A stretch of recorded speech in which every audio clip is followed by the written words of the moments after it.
They say money can buy anything, but can it buy respect? On this flight, a man thought his wealth made him superior until he learned a lesson he'd never forget.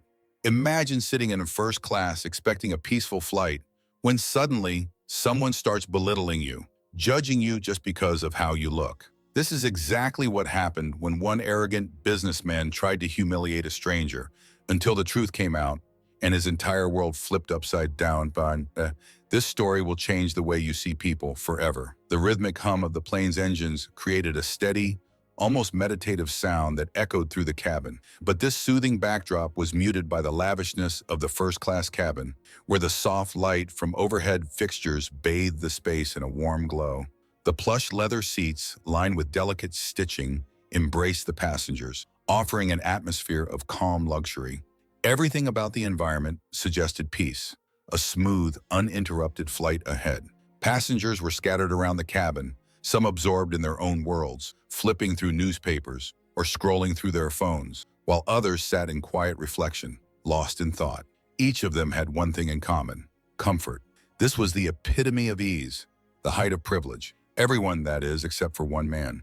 Victor Harding sat rigidly in his seat, unable to relax. Despite the lavish surroundings, despite the fine food and the high-end champagne, he was on edge. As always, he felt restless, like a man constantly searching for something to fix, to change, or to criticize. Everything about him radiated unease, an unease that no amount of wealth, no number of luxury flights could ever cure. He had everything he thought he needed: money, status, power, a career most people would envy. Yet none of it seemed to fill the gaping hole inside him. It wasn't enough to merely have things or be someone. No, Victor needed to prove he was superior to everyone else.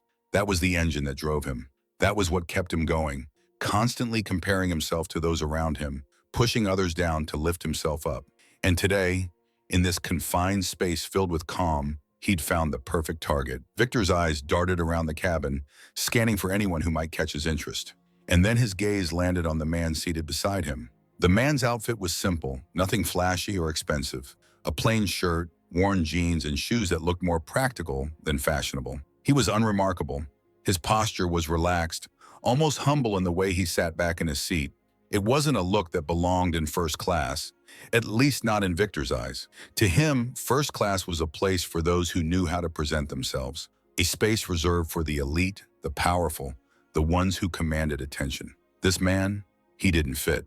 His lack of expensive clothing, the absence of any visible brand names, seemed almost out of place against the backdrop of extravagance surrounding them. And that was all it took for Victor to feel a sudden surge of superiority. The gap between his world and this man's was obvious to him, and for some reason that made him uneasy. He needed to assert his dominance. He needed to show this man, and everyone else around him, that he belonged here, that he deserved the luxury that others could only dream of. Without a second thought, Victor made his move. He couldn't hold back any longer. He leaned toward the man, his voice deliberately loud enough for the nearby passengers to hear. "They sure let anyone into first class these days, huh?" The words left his mouth with the kind of bite that only someone with too much privilege could muster, an attempt to call attention to his perceived superiority. He could almost feel the eyes of the other passengers turning toward them, some glancing over curiously, others pretending not to notice. This was the moment he had been waiting for, the moment to show everyone that he was the one who belonged, that he was the one who had earned the right to be here, surrounded by wealth and comfort. But to his surprise, the man beside him didn't react the way Victor expected. He didn't flinch. He didn't get angry. He didn't even look uncomfortable. Instead, the man simply looked up at him, his face still calm, his expression neutral, almost serene, as if Victor's words had no weight at all. No anger, no judgment, no defensiveness. It was as if the comment had rolled off him like water off a duck's back. This, of course, only irritated Victor more. He wasn't used to being ignored. He wasn't used to someone dismissing his insults so effortlessly. But instead of letting it go, Victor doubled down. His words were sharper this time, his tone filled with more contempt. "I guess money's not the only thing that gets you into the good seats. Looks like first class is for everyone now." Again, the man's gaze didn't waver. He didn't engage in the back and forth that Victor was hoping for. Instead, his eyes met Victor's briefly, and then he replied, his voice calm and composed. "I don't think it's about the seat. It's about the journey. Victor's brow furrowed in confusion. This wasn't going according to plan.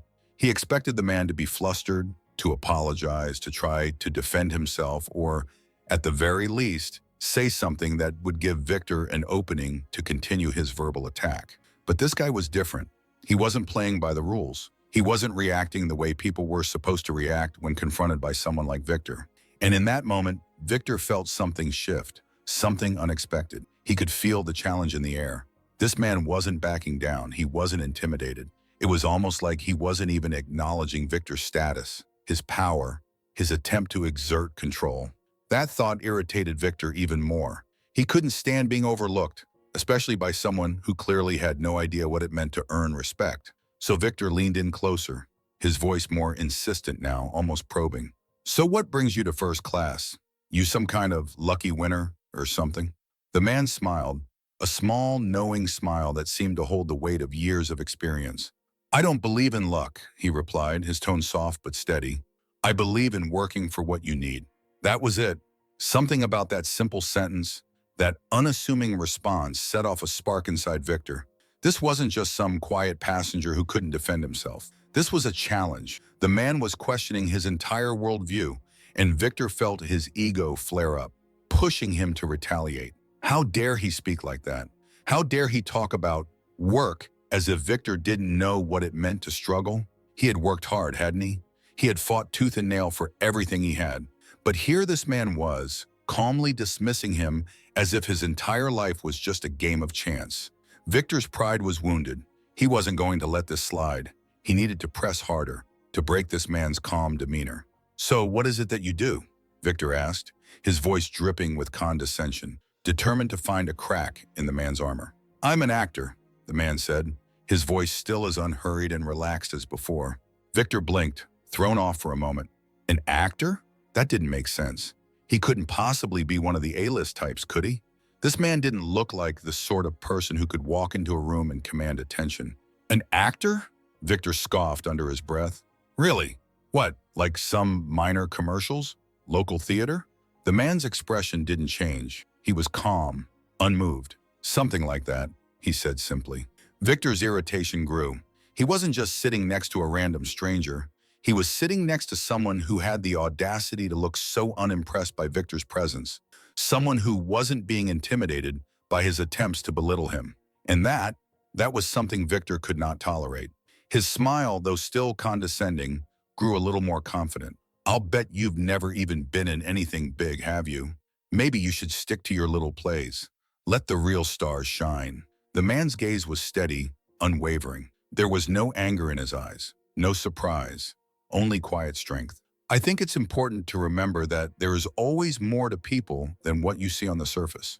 In that moment, Victor didn't realize it, but everything was starting to change. The man, the one he had written off as nothing more than an ordinary guy, was subtly shifting the dynamics. His calmness, his refusal to be ruffled, was unraveling the very fabric of Victor's carefully constructed world. He had underestimated this man, and now the challenge was no longer about who had the better seat or who had the most money. It was about respect. And Victor had no idea that, in that very moment, he was about to learn a lesson he'd never forget.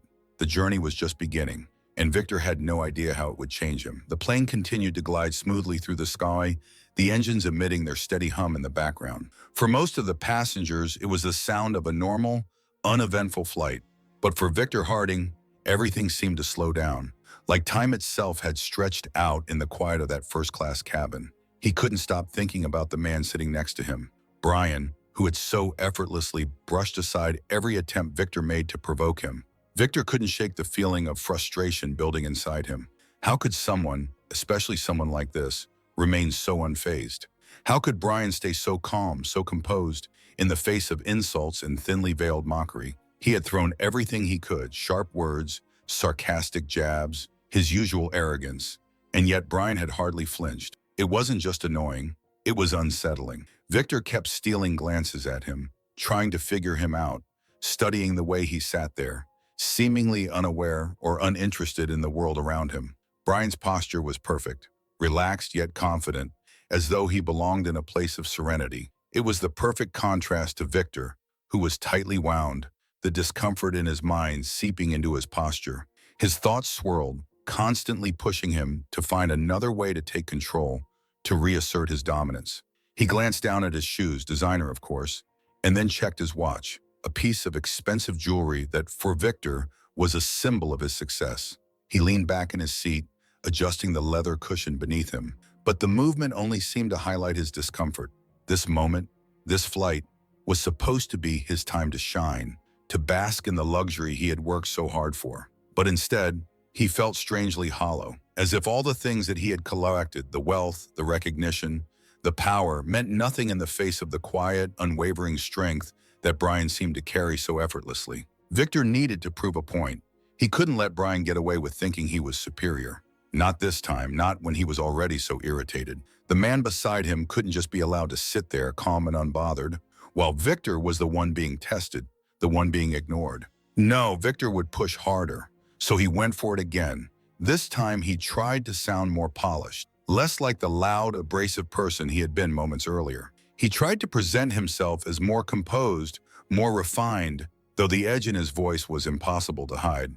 This place, it's full of people who think they're important just because they can afford it. But you know what they don't get?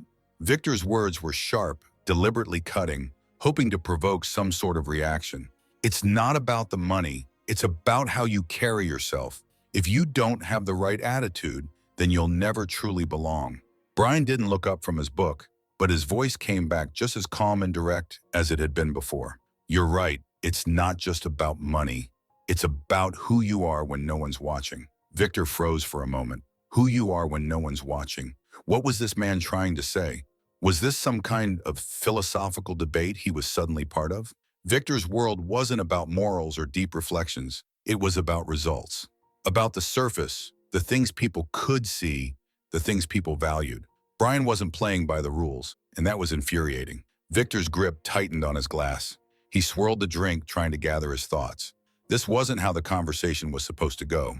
He had expected Bryan to react, at least defend himself, or perhaps make a hasty attempt to impress him. But instead, Bryan had made him think, and that was more dangerous than anything. He didn't like being made to think. Who I am when no one's watching, Victor repeated, laughing dryly, trying to brush off the discomfort that was rising within him. Please, it's all about what people see, what people know. That's the only thing that matters. You can be the nicest guy in the world, but if you don't show it, no one's going to respect you. Victor's words were laced with his own need for validation, his obsession with external recognition. But Bryan didn't flinch. He didn't become defensive. He didn't even seem disturbed. He merely replied, his voice still as measured as ever. Respect doesn't come from how others see you. It comes from how you see yourself.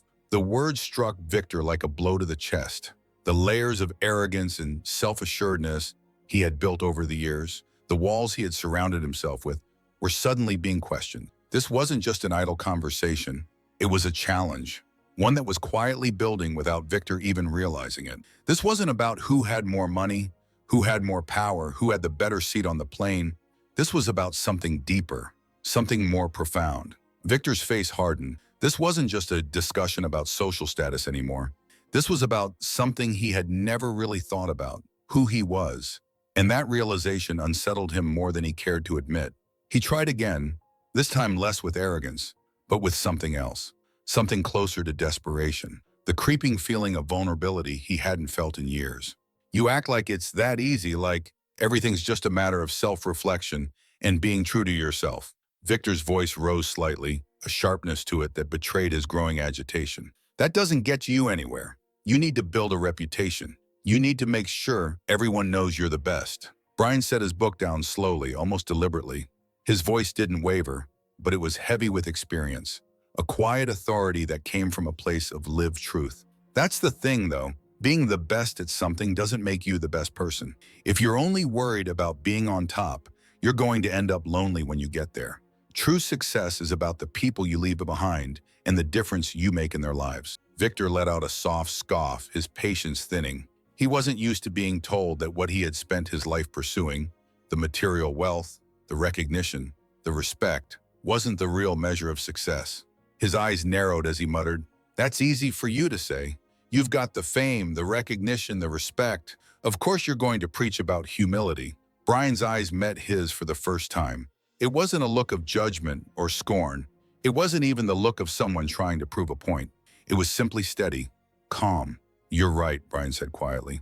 "I have the fame, the recognition, the success. But let me tell you something.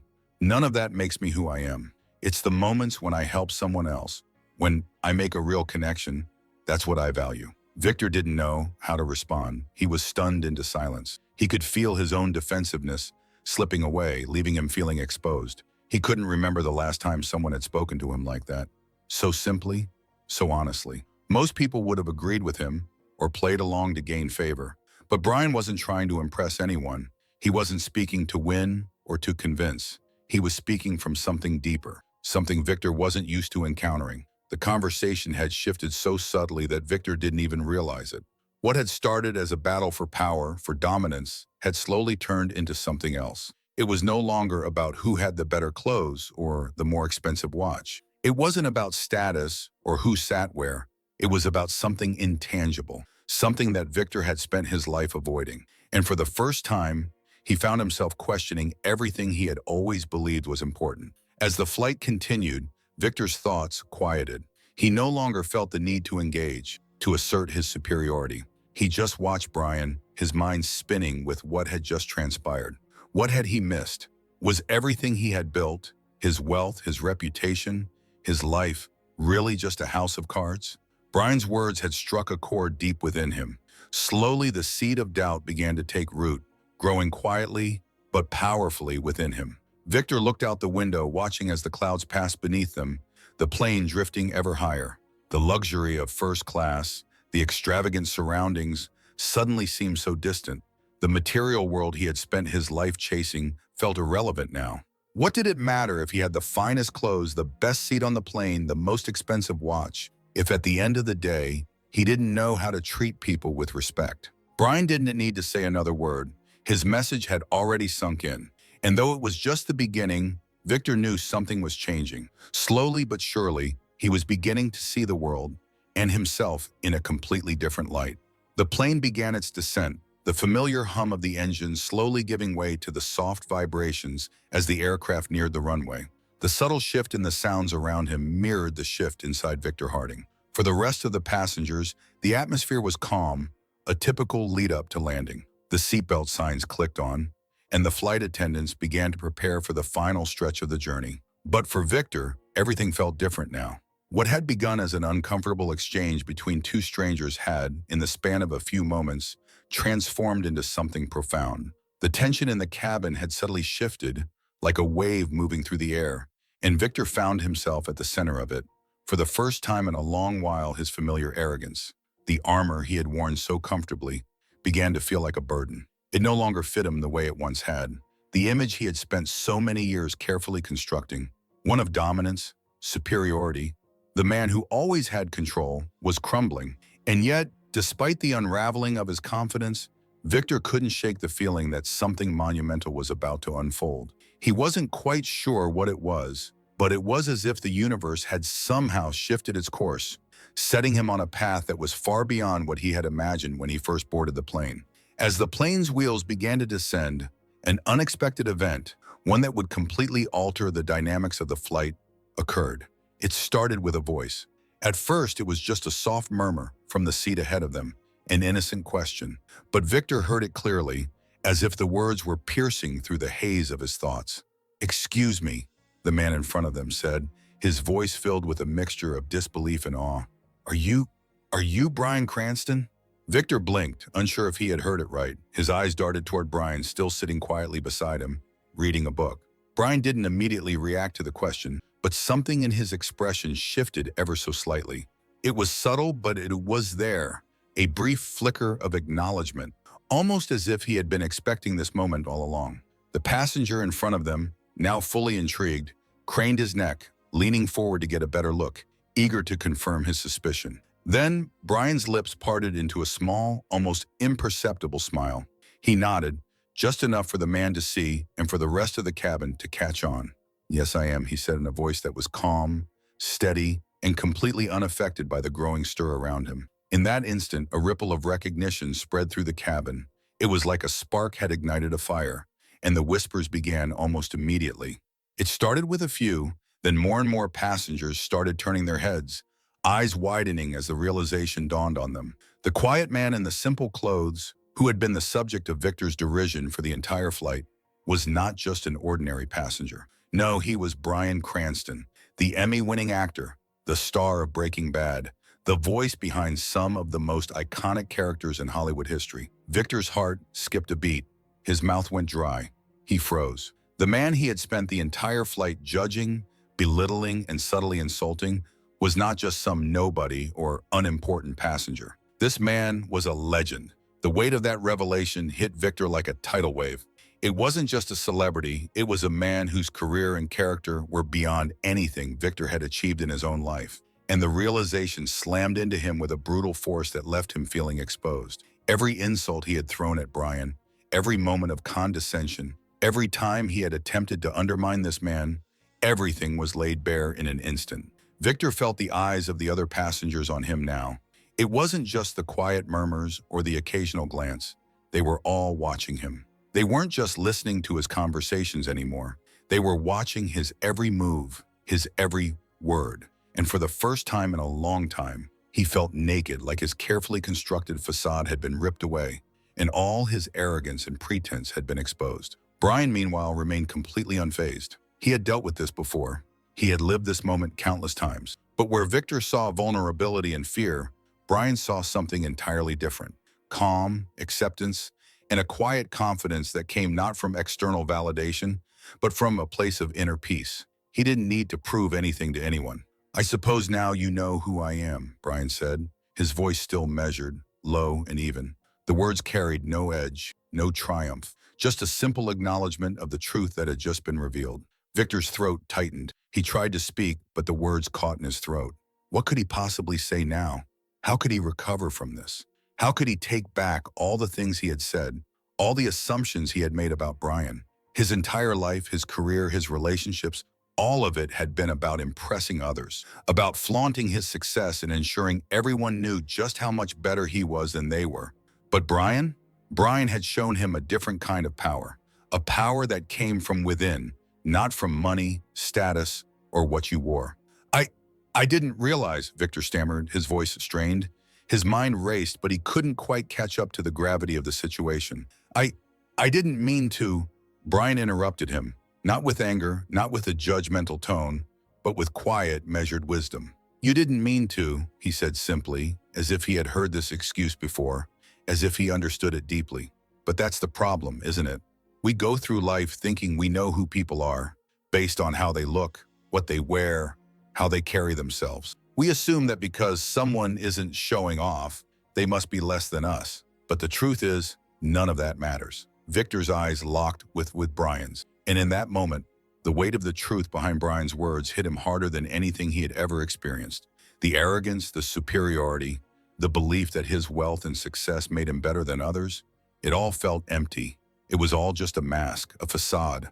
And it had been that way for so long that Victor had never stopped to question it. But now, as Bryan spoke, he began to see it for what it really was: meaningless. Bryan leaned back in his seat, his posture relaxed but resolute, his calm demeanor somehow more powerful than any force Victor had ever encountered. "I've been fortunate," Bryan continued, his voice still calm, but with a weight that carried more than just words. "Yes, I've had success, but that's not what makes me who I am. What makes a person truly valuable is how they treat others, not what they've achieved or how much money they have in the bank. You can be at the top of your game, have everything you could ever want, but if you're not kind to those around you, if you don't show respect, then none of it means anything." Victor's mind reeled. The walls he had so carefully built around himself, the beliefs he had held on to for so long, were crumbling. Piece by piece, his worldview was unraveling. How had he gotten so caught up in the pursuit of status, in the obsession with proving himself better than others? How had he missed the point entirely? Bryan's words lingered in the air, heavy with truth, as the plane began its final descent. The seatbelt sign clicked off, and the passengers started to gather their belongings, preparing to disembark. But Victor remained still. His mind was spinning, trying to process everything he had just heard. As he stood up to leave, the realization hit him all at once. He had spent his life chasing the wrong things. Everything he had fought for, everything he had valued, suddenly felt insignificant. The man who he had so easily dismissed had just shown him that real power didn't come from money, status, or the flashy things you owned. It came from humility, from kindness, from how you treated the people around you. Victor walked slowly off the plane, his head buzzing with the weight of Bryan's words. For the first time, he didn't feel like the man with all the answers. Instead, he felt the responsibility of someone who had just begun to understand the lessons life had been trying to teach him. The change wasn't going to come quickly, but in that moment he knew it was starting, and that was enough. As Victor stepped off the plane, the world around him seemed distant, almost muted, as if he were walking in a fog. The normal buzz of the airport, the sound of luggage wheels rolling over the floor, the distant chatter of passengers, the announcements overhead, felt like it was happening in another reality, far removed from his current state. His thoughts were swirling, a constant replay of the conversation he had just had, of the quiet wisdom Bryan Cranston had shared with him. Every word, every look, every pause seemed to echo in his mind. He moved mechanically, as if his body were on autopilot, but his mind was consumed with introspection. The once clear lines that had separated him from others, lines built on wealth, power, success, had begun to blur. Those lines, which had once defined him, felt flimsy now, unimportant, even artificial. Victor wasn't just thinking about how he had made a fool of himself in front of someone so accomplished. It wasn't merely the embarrassment of being caught up in his own arrogance. What haunted him was the profound shift in perspective that Bryan had unknowingly triggered in him. It was as if, in those few simple exchanges, Victor's entire understanding of the world had been turned upside down. For years, Victor had lived with the belief that his success was the measure of his worth. The more wealth, power, and status he could accumulate, the better he was in his own eyes and in the eyes of others. He had worked tirelessly to project an image of superiority, to surround himself with symbols of success, expensive clothes, luxury cars, high-end watches, all the outward markers that spoke of achievement. But in that moment, Bryan had shown him that none of it mattered. Not the labels he wore, not the size of his paycheck, not even the admiration of those around him. What truly mattered was who you were when the world wasn't looking. It was about the kind of person you were in the quiet moments, when the applause had faded and the crowds had dispersed. Victor had been so consumed with projecting the right image that he had forgotten what really mattered, how he interacted with others, how he treated them. Bryan's words about humility and kindness had hit him harder than he cared to admit. It wasn't just that he had misunderstood what success truly meant. It was that he had built his entire life on a shaky foundation, one that was crumbling before his eyes. His obsession with external validation, his need to always be the biggest and the best, had blinded him to the deeper, more meaningful aspects of life. The connections he had missed, the relationships he had failed to nurture, and the simple act of being a good person. And it wasn't just the content of Bryan's words that had made an impact. It was the way Bryan carried himself. The actor hadn't needed to boast or flaunt his fame. His presence alone spoke volumes. Calm, humble, unpretentious. Bryan had a kind of quiet power that came not from wealth or notoriety, but from within. It was the power of integrity, the power of living authentically. And that, Victor realized, was something he had never fully understood until now. Bryan's words weren't just nice thoughts or philosophical musings. They were a reflection of a life well lived, a life that had true depth. Victor had spent so many years chasing after external markers of success, never stopping to consider whether any of it actually brought him happiness. Sure, he had the finest clothes, the most luxurious cars, and all the trappings of success. But what did it all mean if he had neglected the most important thing? How he made others feel, how he treated the people who weren't there to admire him. What had he been building his life on, if not a false idea of what truly mattered? As he walked through the terminal, his steps slow, Victor felt the weight of his arrogance pressing down on him, the weight of his own shortcomings. But this wasn't a burden that crushed him. It was something else. It was hope. The realization that for the first time, it wasn't too late for him to change. He didn't have to keep living the way he had been. The lessons Bryan had imparted on him weren't just idle words. They were a call to action. A reminder that no matter how high you climbed in life, no matter how much you accumulated, the real measure of success lay not in the things you had, but in the way you treated others along the way. That was the kind of success that could stand the test of time. Victor wasn't naive. He knew it wouldn't be easy. The persona he had carefully crafted over the years, one built on impressing others, on maintaining an image of invulnerability, wasn't going to fall away overnight. It would take time, it would take effort, and there would be setbacks along the way. But for the first time, he felt a clear path forward, even if it was a difficult one to walk. He could see the cracks in the walls he had built around himself. And with every step he took, he felt those walls becoming less important. For years, the world had seen him as a man who had it all: wealth, success, respect. But now, Victor understood the truth. He had been missing the most important part of it all: the ability to connect with others on a real human level. The humility to acknowledge that no matter how much he had achieved, he was not above anyone else. The ability to make a positive impact, not just for his own gain, but for the good of others. As he left the airport, he began to see people differently. No longer did he look at them as pawns in his game for power and influence. Now he saw them as individuals, each with their own story, their own worth. And for the first time in a long time, he felt a sense of peace. He wasn't the man who had it all anymore. He was a man who was beginning to understand what truly mattered. Victor's journey was far from over. He knew it would be a long road ahead, and he wasn't foolish enough to think that he would change overnight. But with each step, with each small decision, he was starting to shed the layers of arrogance that had defined him for so long. He wasn't just learning how to live a life of success.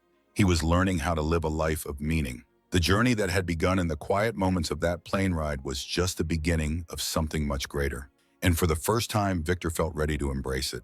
As Victor steps into a new chapter of his life, it's clear that the lessons we learn from others can change us in ways we never expect. Bryan's quiet wisdom turned Victor's world upside down, and it's a reminder for all of us to reflect on what truly matters in life: humility, respect, and kindness. If this story resonated with you, don't let it end here.